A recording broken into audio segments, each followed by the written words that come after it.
In our last show of August, we're talking economics, science, and a couple of legal cases, but we're starting with the possibility of countries taking action against Syria.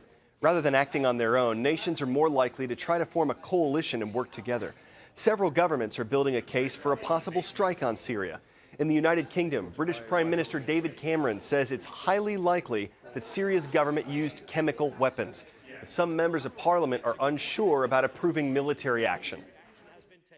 The question before the House today is how to respond to one of the most abhorrent uses of chemical weapons in a century, slaughtering innocent men, women and children in Syria. It is not about taking sides in the Syrian conflict. It is not about invading. It is not about regime change or even working more closely with the opposition. It is about the large-scale use of chemical weapons and our response to a war crime, nothing else. The weapons inspectors are in the midst of their work and will be reporting in the coming days. That is why today could not have been the day when the House was asked to decide on military action. For this House, it is surely a basic point. Evidence should precede decision, not decision precede evidence. President Obama was planning to brief some members of the U.S. Congress yesterday on his plans regarding Syria. Other lawmakers have signed a letter urging the president to lay out his case to the entire Congress and to the American people about whether the U.S. should get involved. Teachers, for the latest developments on Syria, look for the link in the resources box at cnnstudentnews.com. Is this legit? The federal minimum wage in the U.S. is $7.25 per hour. It's true. That means by federal law, most employees can't be paid less than $7.25 an hour.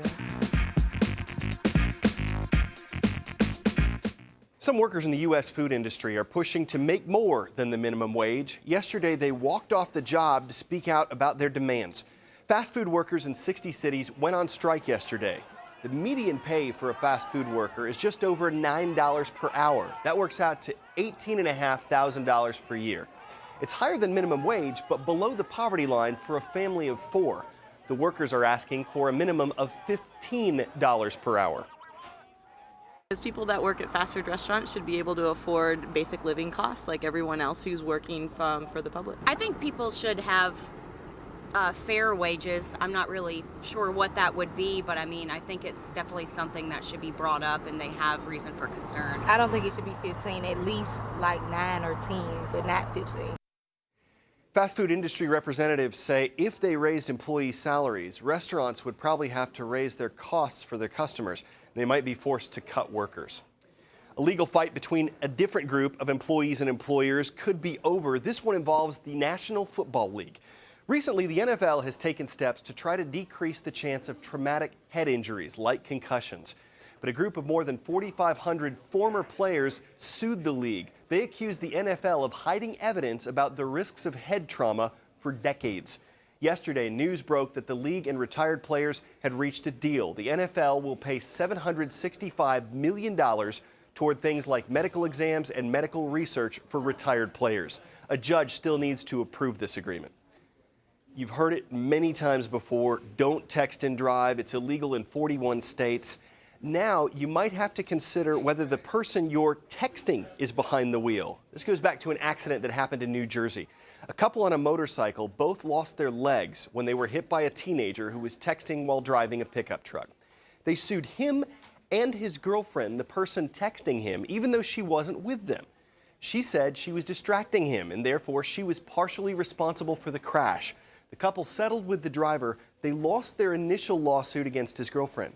But this week, a panel of judges sided with the couple. The appeals court said that if the person sending text messages from somewhere else knows a recipient is driving, then the sender can be held legally responsible for a potential accident. Before there was Storm Tracker Super Viper Doppler Weather XLT, there was the Farmer's Almanac.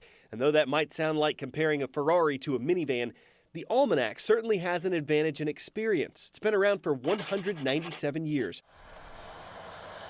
It's also forecasting well ahead of your local weatherman, saying this winter is going to be cold. Piercing cold, bitterly cold, biting cold, cold in all caps. You know that thing called the Super Bowl? It's going to be outdoors in New Jersey in February. And the Farmer's Almanac says it's going to be, guess what? hit by a massive winter storm, give or take a day or two. Whether or not you believe all of this, it's certainly more than a 5-day forecast, and the Almanac claims it's accurate 80% of the time. CNN affiliate WFAA fact-checked that, at least for North Texas, and they found that, yeah, the Farmer's Almanac was pretty darn accurate. So how does it work?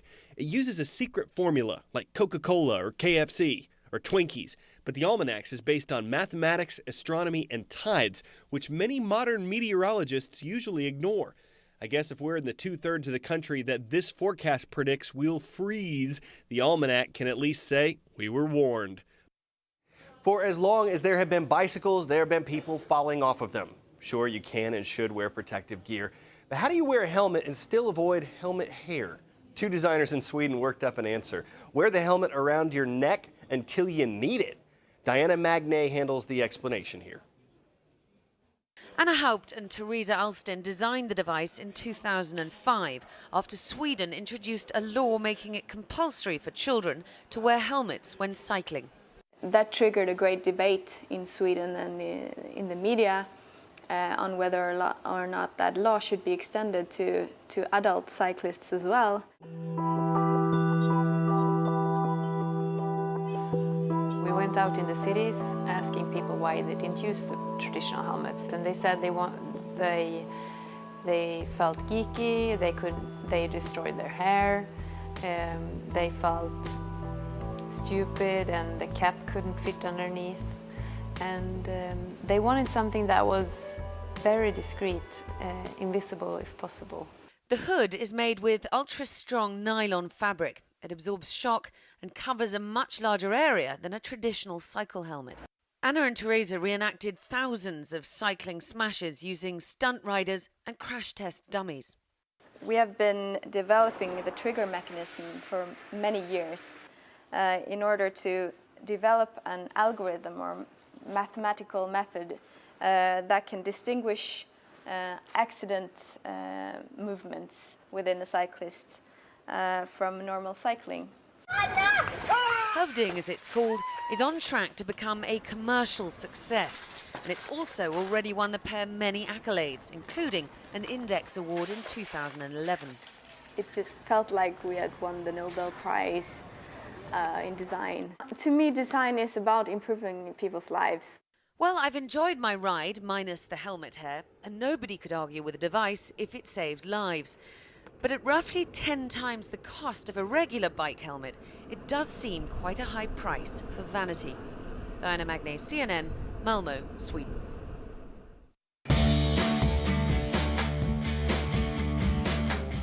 Okay, today's roll call filled with mascots that take us across land, air, and sea. So let's see who's watching CNN Student News. First up, we've got the Panthers at McKinley Senior High in Baton Rouge, Louisiana. Then we're going to fly like an eagle to Commerce City, Colorado, home of the Eagles from Adams City High, and the Beach High Buccaneers from Hendersonville, Tennessee. Big thanks to all of you. Now it's time for the roll call to set sail.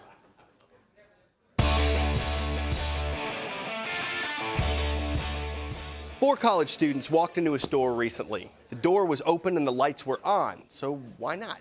Turns out the store wasn't supposed to be open. The lock malfunctioned. Students called out for a clerk, but no one answered, so they figured out how much their stuff cost, left the money counting out the change. It was all captured on surveillance cameras. Store manager says they're role models. One of the students says he hopes it's a lesson that you shouldn't judge people. Makes a lot of sense. And thanks to this video, it's an idea that could really register. We're talking about this on social media. If you are on Facebook, if you're on Twitter, come find us and talk about it too. There will be no show on Monday because of Labor Day, so we hope you enjoy the long weekend. We'll look forward to seeing you back here on Tuesday.